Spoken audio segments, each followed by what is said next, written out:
high school. Okay. And this is for a history project. We're like interviewing people that from an era that we would learn about in history class. Okay. So, and then we're gonna give a presentation on it. Okay. So I hope that's okay. Asking Like, about covered wagon stuff. So I wouldn't. Yeah, that's fine, you guys. All right. Again, Gordon, we really appreciate. Yeah, thank you so much. Yeah, it's really helpful. Thank you. Vietnam War, they got a bunch of questions. Yeah. And, it's really interesting period of history. So Yeah, probably interesting for you to see how they're teaching it now. Yeah. Yeah. So, anyway. All right. Which one should we start up? Oh yeah, yours is draft, so you should start up. Okay. So the first question: what's your opinion about the widespread draft evasion that occurred during the Vietnam War? I didn't necessarily hold it against any of the people that I knew people that avoided the draft any way they could. I mean, that was widespread too. That's not just somebody's opinion. It was widespread. I didn't hold it against them. I knew a lot of people that had gotten killed over there. So I could understand the angst in young people's mind when they'd like to get out of it. I unfortunately was in the situation that it would have never been an option for me. My whole family had been in the military, and had I done anything to evade that, my parents knew since I was very healthy, I wouldn't have been welcomed at home. So I don't hold it against anybody there. Now protesting was a little different. I did. I was actually going to ask a question about that too. So a lot of people protested the war and even went to like great lengths to like make soldiers feel unwelcome when they came home. And I just wondered what you thought about all that. Yeah. The last time I spent 2 tours in Vietnam. I worked in 71, 72, the last part when the war was really winding down. And I came back the second time on a military, for part of the way on a military. Then I got on a civilian airliner over in the Philippines. I came home with, at that time, a very, very famous, popular gymnast who just won a gold medal in the Olympics. Kathy Rigby was her name. And we landed in San Francisco, walking down the gangway together and coming into the airport. And as soon as we walked through where the people were at, she was just mobbed by everybody, just adoring her and loving her and everything. Oh, you're so wonderful. And at that time, the military had travel in uniform. So I'm obviously in a military uniform. And as we got separated, I headed one way, she went the other with all these adoring fans. And as soon as I got over, here's half a dozen, more than that, probably a dozen people screaming and yelling at me and holding signs, calling me a baby killer, baby raper, criminal, war dog, stuff like that. It's like, the hell, come home from that. That was a bad welcome, especially seeing her getting her welcome and people yelling at me. And I wasn't very friendly back either. I wasn't shy about telling them, well, yeah. Okay. So this is kind of leading into when you were drafted. Do you agree with President Johnson's decision to upgrade the ground troop size in Vietnam several times? How the war was fought, I have a lot of opinion on that. Maybe not all correct, but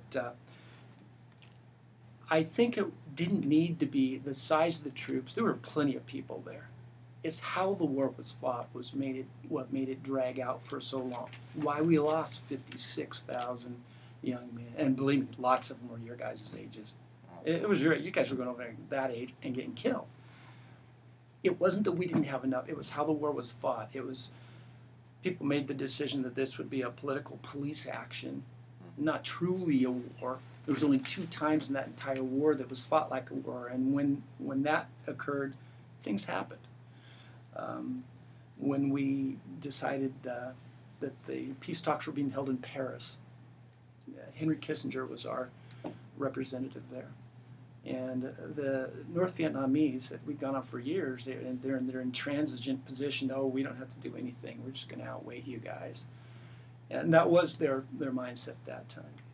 And that just went so long, and then finally the U.S. and the people at power at the time said, well, hell with this.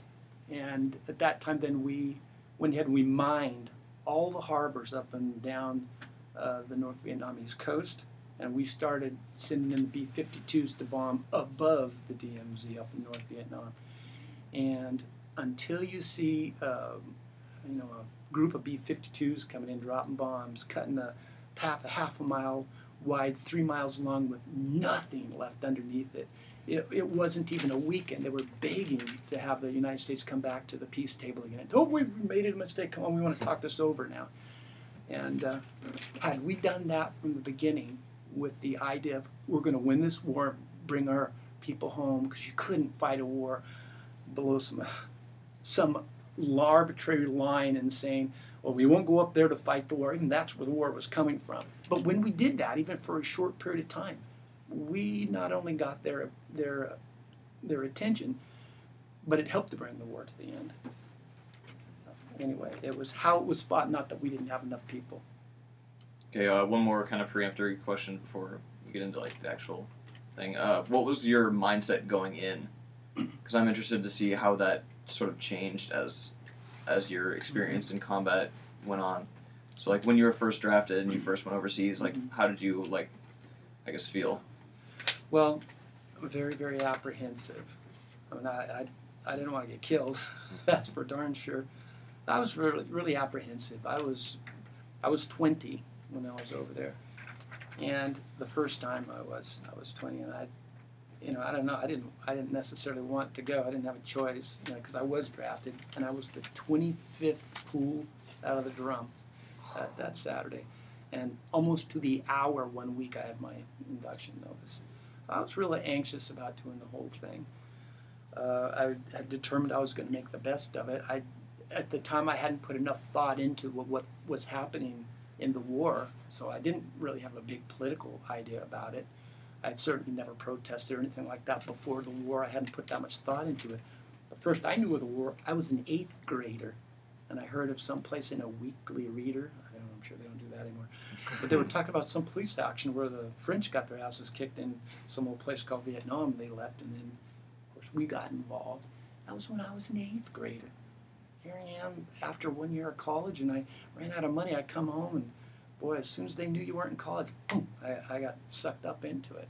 I hadn't had a chance didn't think about having to worry about what's going on over there politically, what's happening, other than I knew a lot of people were getting killed.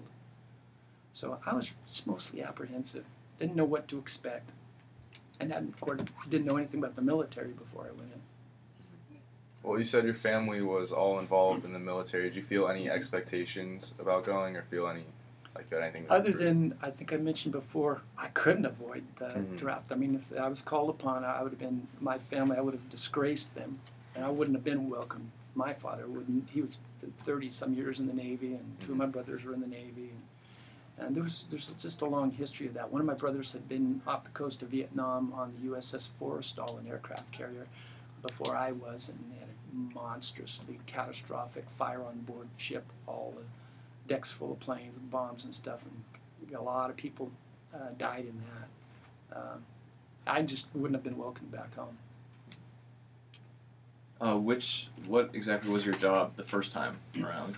I was a door gunner and a crewman on a combat search and rescue helicopter. And it was HC-7, helicopter combat support, and we did pretty much the same job that the Jolly Greens and the Hueys did in South Vietnam, except we did it in North Vietnam. And hopefully, we were always hoping that the planes would make it over the water, so we didn't have to do the inland rescues there, because there wasn't anybody friendly up there. And then the second time? Same thing. Same thing. I was the first crewman, same job. We went back, and technically the first time I was a swimmer. I was a door gunner. Everybody was a door gunner, but I was a swimmer. And if we, off the coast of Vietnam, you couldn't just hover and pick somebody up who had been shot down. Our job was to bring back the pilots who were shot down. And so the second you went into the water, we usually dropped at 20 knots and 20 feet in the helicopter. The second you hit the water, they were gone. You just radio for them to come back and get you when you had a pilot or a body. And you were ready to be picked up at your radio, and they'd come back and get you, drop a high-speed rescue hoist in the water, and you'd hook whoever or whatever you were taking back to you, and they'd take off. So by the time, and helicopters would never go in a straight line there. They'd be too easy to get shot down. So by the time you got pulled into the door, we were doing 140 knots, and they finally the other crewmen jerk you into they do a nice turn, help pull you in, and that's what we did. We picked up pilots. I helped pick up the first aces of the Vietnam War, which was very, very cool. Wow. And it was kind of exciting. Most of the rescues we did, I picked up a lot of pilots, but those guys were pretty happy, and we were happy for them. I can imagine. What were the conditions like in Vietnam during your stay? You know, our crew was called the Westpac Orphans, the squadron, because our detachment would go from the lead aircraft carrier in the Gulf of Tonkin. The aircraft carriers usually stayed 60 days, and they'd be replaced by another aircraft carrier, and they took turns. We would move our people, our aircraft, and all the support we have from one to the other. But when we did the job, see, I was a crewman, so I hardly ever went back to the